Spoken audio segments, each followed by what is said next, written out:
की तू तो भूखल हकी सावन के सुमारी गे कहवा करे जइनी अब की जल ढारी गे हम कैसे अइयम मिले तोरा भिरिया में ललकी ओढ़निया ओढ़ के अइबो जल ढारे राजई हो गाँव के मंदिरिया में हे रे ललकी ओढ़निया ओढ़ के अइबो जल ढारे आजई हो गाँव के मंदिरिया में। ठीक हो गए बोलिए ना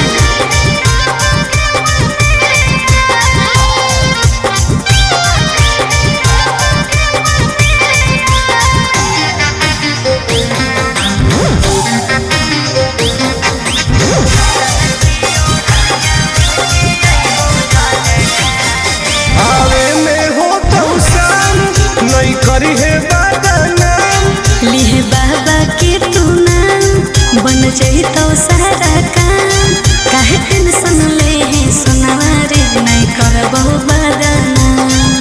विश्वास कर। ठीक हो कवली आवे में हो तो शाम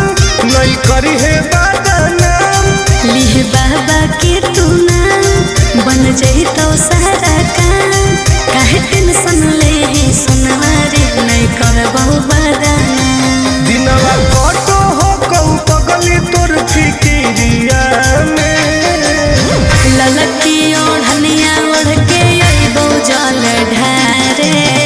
राजई हो गाँव के मंदिरिया में हे रे ललकी ओढ़निया ओढ़ के अइबो जल ढारे आजई हो गाँव के मंदिरिया में बुझल।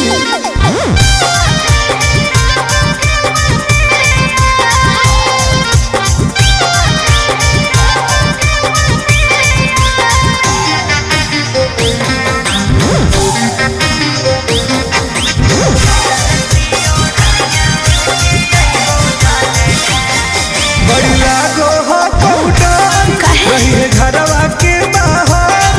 कोई देखतो नहीं समाज नहीं करी है आनंद ला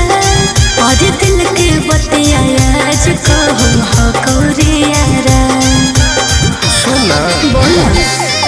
बड़ी लागो हो कौटन रही है घरवा के बाहर कोई देखतो नहीं समाज नहीं करी है आनंद ला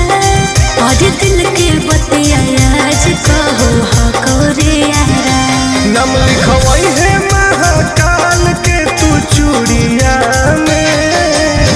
ललकी ओढ़निया ओढ़ के अइबो जल ढारे आज है गाँव के मंदिरिया में हे रे ललकी ओढ़निया ओढ़ के अइबो जल ढारे आज है गाँव के मंदिरिया में आज है रे ठीक हो।